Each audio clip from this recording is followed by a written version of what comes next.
Title: The Pastor's Daughter Who Never Knew Jesus. Amara was born into the world on a rainy Sunday morning, just as the church bells of Holy Word Tabernacle rang out across the town of Elim. Her father, Pastor Emmanuel Okoye, stood at the pulpit that very moment, preaching a sermon titled The Ark of Salvation. Everyone in Elim knew the Okoyes. The pastor was a humble, fiery man of God, respected in the community. His wife, Mama Ruth, was the picture of grace, leading women's fellowship, singing in the choir, and organizing church food drives.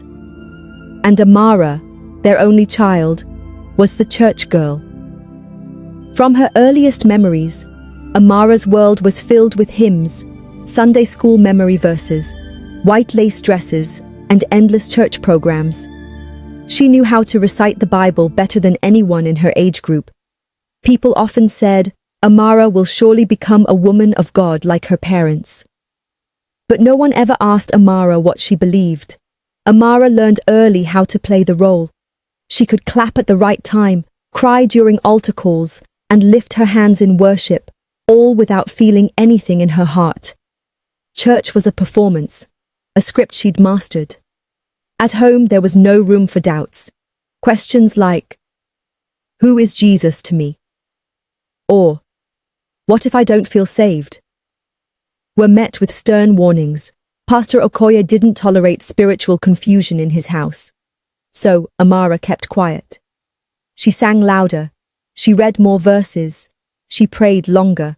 But inside, she was empty. When Amara turned 18, she left for university.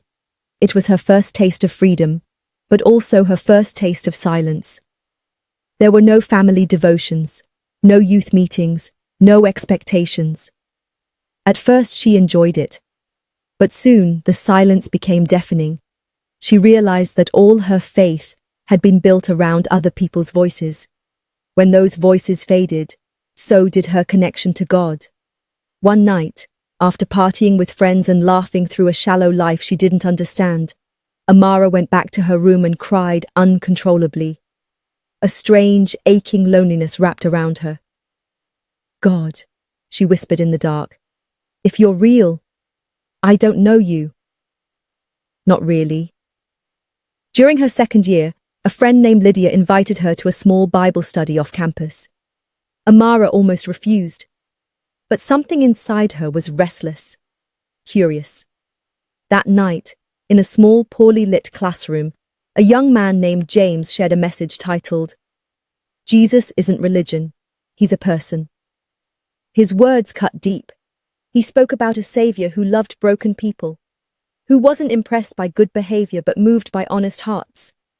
Amara sat still, her heart racing. Tears welled up in her eyes. When they bowed their heads to pray, she didn't whisper a memorized prayer. She didn't try to impress anyone, she just said, Jesus, I want to know you, really know you, for me. And in that moment, that quiet, tear-stained moment, something broke, a weight lifted. Peace, real peace, flooded her soul. Amara began to change, not outwardly. She had always looked holy, but inwardly, there was new life. She read the Bible not to perform, but to discover. She prayed with her own words. She forgave those who hurt her. She loved people genuinely. When she went home on holiday, her parents noticed something different. Amara, you look peaceful, Mama Ruth said. I finally met Jesus, Amara replied, smiling. Pastor Okoye was stunned. You've always known him, haven't you? No, Papa, she said gently. I knew church. I knew how to act saved. But I never truly gave my heart to him. For the first time in his life, Pastor Okoye was speechless. Amara's story didn't just change her life. It began to awaken others. She shared her testimony in youth meetings, then churches, then conferences. Her honesty inspired many church kids who had been playing the part but didn't know the person. She taught them it was okay to ask questions, okay to seek Jesus for themselves, okay to lay down the mask.